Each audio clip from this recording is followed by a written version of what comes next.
വെറുതെയല്ല മലയാളി സ്വർണം വാങ്ങിക്കൂട്ടുന്നത്. ഇനിയുള്ള ദിവസങ്ങൾ അനുകൂലം. പവന് കുറഞ്ഞത് 200 രൂപ. സംസ്ഥാനത്ത് സ്വർണവില വീണ്ടും കുറഞ്ഞു. ഒരു പവൻ സ്വർണത്തിന് 200 രൂപയുടെ കുറവാണ് ഉണ്ടായത്. ഇന്നത്തെ ഒരു പവൻ സ്വർണത്തിന്റെ വില 54,600 രൂപയാണ്. കഴിഞ്ഞ ദിവസത്തെ ഒരു പവൻ സ്വർണത്തിന്റെ വില 54,800 രൂപയായിരുന്നു. ഇന്നത്തെ 1 ഗ്രാം 22 കാരറ്റ് സ്വർണത്തിന്റെ വില 6,825 രൂപയും 1 ഗ്രാം 24 കാരറ്റ് സ്വർണത്തിന്റെ വില 7,445 രൂപയുമാണ്. അതേസമയം സംസ്ഥാനത്തെ വെള്ളിവിലയിലും കുറവുണ്ടായി. 1 ഗ്രാം വെള്ളിയുടെ വില 96 രൂപയും 1 കിലോഗ്രാം വെള്ളിയുടെ വില 96,000 രൂപയുമാണ്. അതേസമയം ഇന്ത്യയിലേക്ക് സ്വർണം ഇറക്കുമതി ചെയ്യുന്നതിലും വൻകുതിപ്പാണ് സംഭവിച്ചിരിക്കുന്നത്.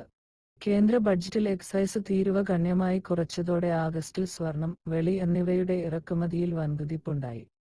ഉത്സവകാലത്തെ ഉപഭോഗം ഉയർന്നതോടെ ആഗസ്റ്റിൽ ഇന്ത്യയിലേക്കുള്ള സ്വർണ ഇറക്കുമതി ജൂലൈ മാസത്തേക്കാൾ 221.41% വർധനയോടെ $1,006 കോടി ആയി. മുൻവർഷം ഇതേ കാലയളവിൽ $490 കോടി സ്വർണമാണ് ഇന്ത്യയിലെത്തിയത്. ഇത്തവണത്തെ കേന്ദ്ര ബഡ്ജറ്റിൽ ധനമന്ത്രി നിർമ്മല സീതാരാമൻ സ്വർണത്തിന്റെ ഇറക്കുമതി തീരുവ 15% നിന്ന് 6% കുറച്ചിരുന്നു. ഇതോടെ കളക്കടത്ത് കുറഞ്ഞതാണ് ഔദ്യോഗിക മാർഗങ്ങളിലൂടെ സ്വർണ ഇറക്കുമതിക്ക് പ്രിയം വർദ്ധിപ്പിച്ചത്. ഉത്സവ കാലയളവിൽ ഉപഭോഗം വർദ്ധിച്ചതും തീരുവയിലെ ഇളവും ഇറക്കുമതി കൂടാൻ സഹായിച്ചെന്ന് വാണിജ്യ സെക്രട്ടറി ബാർത്വാൾ പറഞ്ഞു. ഇറക്കുമതി തീരുവ കുറച്ചതിനെ തുടർന്ന് ആഭ്യന്തര വിപണിയിൽ വിവിധ ഘട്ടങ്ങളിലായി പവൻ വിലയിൽ 4,000 രൂപ കുറഞ്ഞിരുന്നു.